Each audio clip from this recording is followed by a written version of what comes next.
The question starts with a bit of a context. It says, there's an eerie sense of more compliance ahead, mostly hurting good providers in terms of Disability Rights Act, the National Disability Commission, and more to come.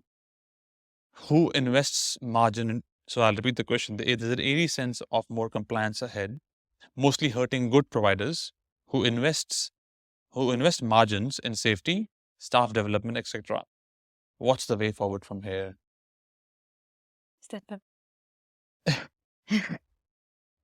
Well, what's the way forward from here?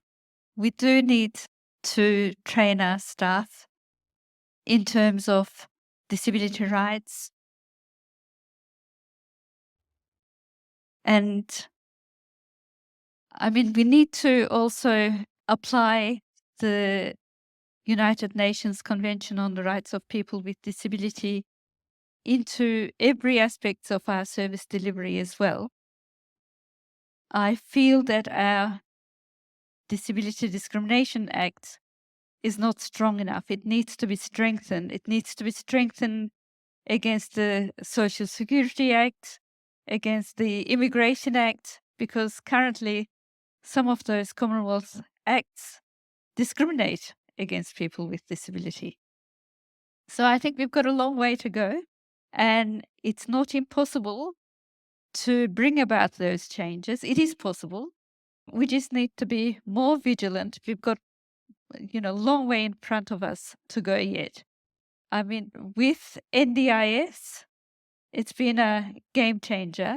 It has improved the lives of many of us, although it's still in its infancy. It's, NDIA needs to learn from us. We need to learn from NDIS, the scheme, but it's a step forward.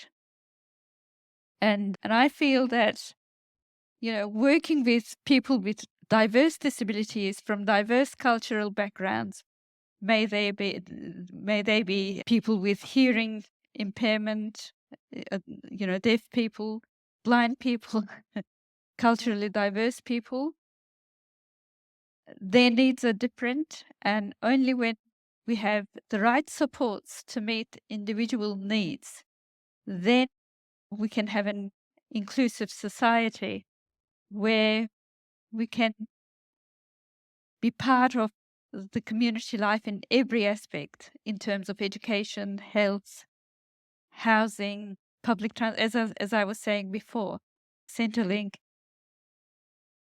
I mean, yes, NDIS is helping us, supporting us, but state services rely too much on NDIS and have sort of lagged behind in providing the services, the appropriate services for us.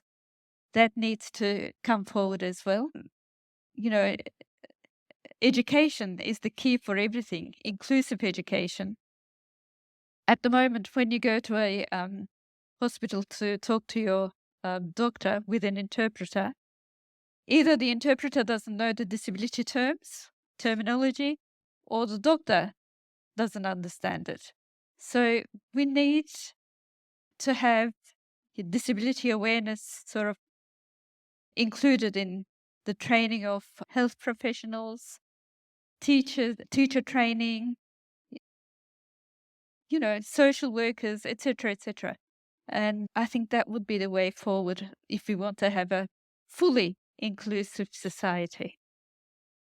Thank you. Thank you, Nihal.